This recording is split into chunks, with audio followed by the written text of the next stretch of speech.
Bem, pessoal, vamos de BTC no fim de tarde desse domingo 27 de agosto, agora na Espanha, 21 horas e 56 minutos, no Brasil, 16 e 56 da tarde. Gente, a gente vai terminar essa semana concluindo o desenho desse candle vendedor aqui no semanal de forma muito interessante. O fundo desse candle aqui no semanal ficou em 25.300. O desenho dele termina em poucas horas com a virada da VWAP de domingo para segunda. Então ficamos com o fundo em 25.300. O fundo da semana passada ficou em 25.166. No gráfico é fundo ascendente, é bem provável que agora, a gente encerrando o desenho desse candle aqui com um corpo real que já vai começar ali acima de 26 mil dólares, isso aqui provavelmente vai ser um doji ou um corpo real fortemente engolfado pelo candle dessa semana, cujo desenho termina hoje. É bem provável que a BTC volte a estressar a aresta superior dessa canaleta virtual de alta que ela está desenhando no semanal. No gráfico de 6 horas, a gente está desenhando uma sequência que é o terceiro candle comprador aqui no 6 horas, está ameaçando fazer explodir de forma ascendente essa cunha aqui. No 4 horas, essa realidade também está se impondo. É bem provável que isso aqui exploda em direção ao patamar da VWAP da semana passada, que está lá próximo de 28 mil dólares. No gráfico de Renko, que é um gráfico atemporal, o desenho gráfico não depende da variação do tempo, não depende do transcurso do tempo, mas tão somente da variação do preço. É um gráfico atemporal, segue também vigente a nossa canaleta virtual de alta aqui. É bem provável que isso aqui agora redunde no estresse da aresta superior dessa canaleta que está lá no patamar de 36 mil. Na projeção, a nebulosidade esverdeada se mantém fixa. No intraday, a BTC deu bons trades hoje, fecharam todos os sinais de hoje e de ontem. Basicamente, a BTC só transitou pela banda superior da banda de VWAP no intraday. Eu estou nos 5 minutos. Batia na upper, voltava para VWAP, estressava a upper, voltou para VWAP. A gente ofertou os sinais aqui. Foi lucro no bolso dos assinantes. No 4 horas, gente, é bem provável que diante dessa sequência aqui de candles compradores, a BTC volte a estressar a um patamar ali próximo da banda de VWAP da semana passada, que está lá em 28 mil dólares. No gráfico semanal, a nossa cunha triangular de caráter ascendente também vai fazer, com a conclusão desse candle aqui no semanal, ancorado pela nossa grade de expansão logarítmica exponencial e pela nuvem, o próximo candle vai fazer confirmar a vigência dessa cunha triangular de caráter ascendente, com o topo flat, com a base formando esses fundos ascendentes com a inclinação padrão de 45 graus. Isso aqui provavelmente vai acabar redundando numa explosão até a congestão subsequente, lá próxima de 36 mil dólares. Entre 36 e 40 mil dólares é para lá que a BTC está indo. Na seara fática, o fundador da Didix, uma DeFi de multi-ecossistemas, opera na rede BSC, na rede Solana, na rede Arbitrum, afirma que a indústria criptográfica deveria desistir dos Estados Unidos, tamanha a hostilidade regulatória daquela jurisdição. Falando para os mais de 49.400 seguidores, o cofundador da Didix, Antônio Julian, reportou que é inacreditável o que a jurisdição norte-americana tem feito com os criadores de corporações cripto dentro daquela jurisdição. Enfim, e o OnlyFans, a administradora do OnlyFans, a Phoenix International, investiu mais de 20 milhões de dólares em ETH. Será que a plataforma de conteúdo adulto vai migrar para o mundo cripto?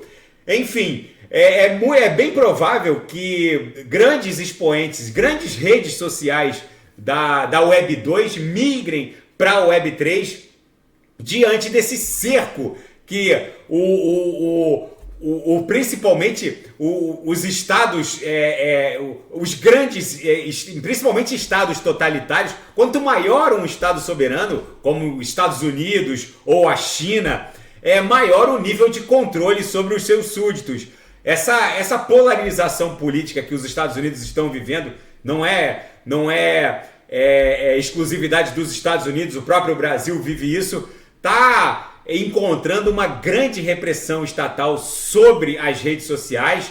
E agora essa longa manos do Estado está avançando sobre outros aspectos que não só o aspecto político. Então essas grandes redes sociais de conteúdo adulto que estão sendo escrutinadas de perto pelos reguladores podem facilmente migrar para a Web3, onde o controle estatal ele é bem mais limitado. É óbvio que essas plataformas de conteúdo adulto vão ter que continuar observando a legislação dos estados, das jurisdições onde eles atuam, principalmente no que diz respeito à proteção da criança e do adolescente, mas é inevitável que essas grandes plataformas migrem para a Web3.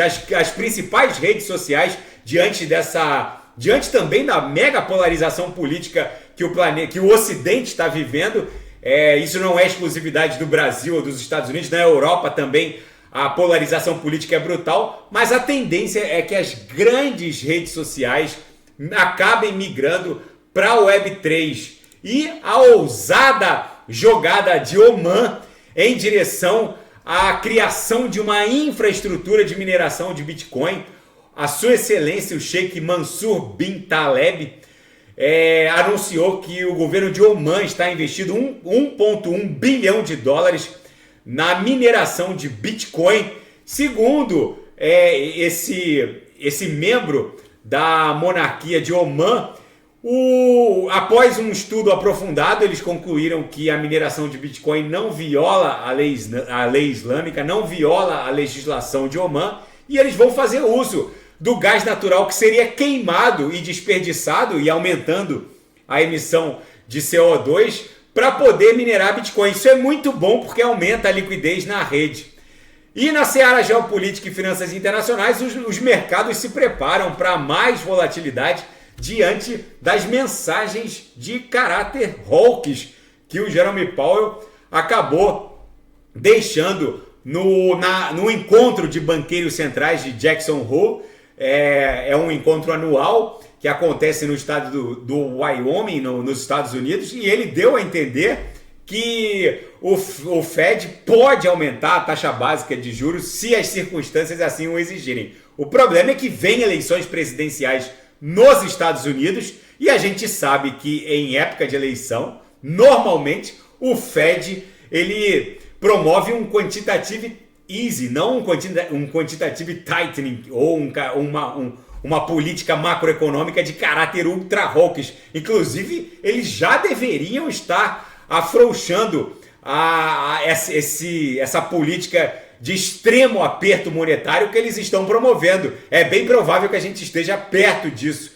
E a tempestade tropical Idália vai ganhar força quando passar por cima do Golfo do México e deve atingir a Flórida como um furacão de categoria 3 ou 4.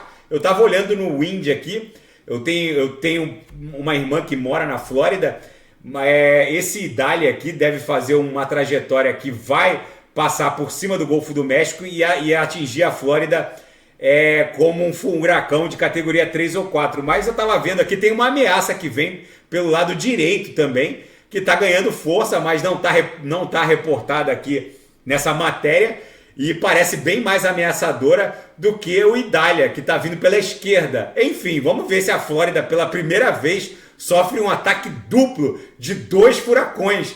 Mas enfim, e uma reportagem muito interessante aqui na Bloomberg, que fala sobre as ameaças que estão se caracterizando nesse início de século XXI. A gente nem chegou na metade dos anos 20 e já é possível se caracterizar esse início de século XXI, que mal chegou no final dos anos 20, como uma grande soma de todos os medos. A gente com certeza vai lembrar, os nossos descendentes vão lembrar do século XXI como o século da fusão nuclear. É muito provável que a nossa espécie faça a ignição de fusão nuclear em muito pouco tempo.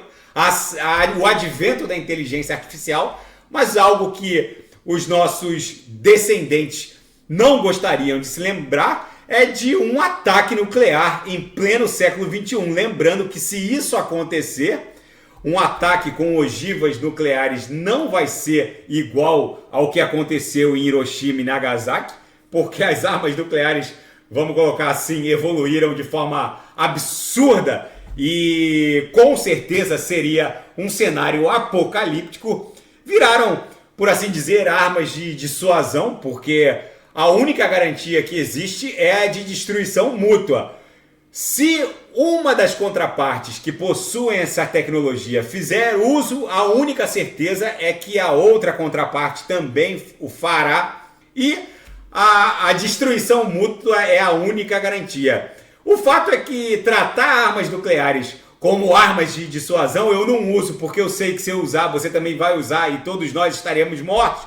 É uma retórica que pode encontrar um ponto de inflexão num líder arrogante, ou num líder suicida, ou num líder, por assim dizer, louco. E isso com certeza não deveria ser a marca desse começo de século XXI.